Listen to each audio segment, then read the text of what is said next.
a small video about this device that I bought a few years ago, and it had inside here a switch with a neon tube inside. And I have to say that this switch was not able to switch the current that was indicated here, and perhaps you can read it, and the type plate tells us switch for 16 ampere at 250 volts, maximum 3680 watt, so 3.6 kilowatt. And this switch is absolutely not able to switch 3.6 kilowatts.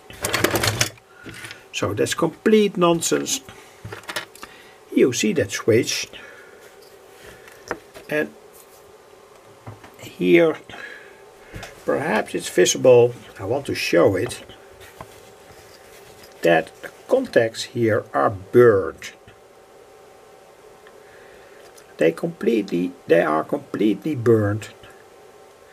It doesn't look dramatic, but when you see black, a kind of black residue, or a brass or a copper electrode that is burnt in, such a switch is not able to give good switch effects on these high currents anyway. And here you see one part of that switch. It looks quite good.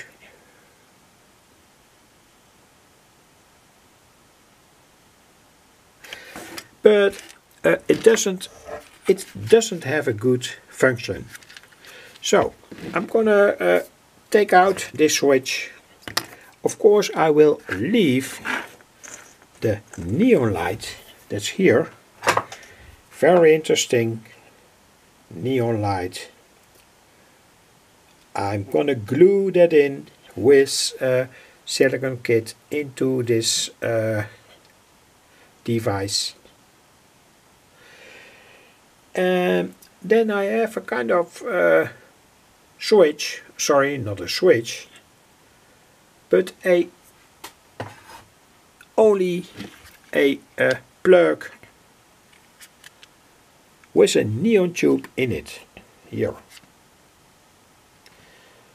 So that's the only advantage of this plug for the main supply.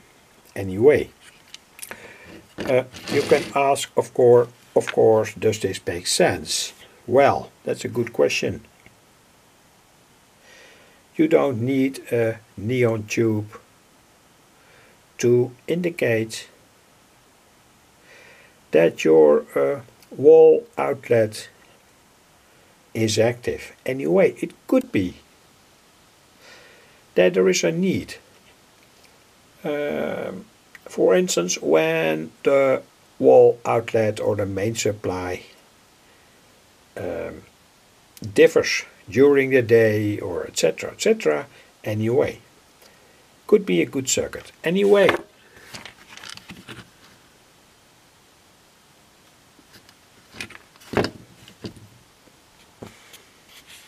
so that's why I made this video. And there's of course no schematic, like I always do.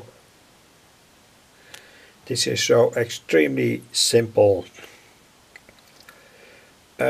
that everyone can understand it. Especially when you have some insight in electronics or electrical units, etc.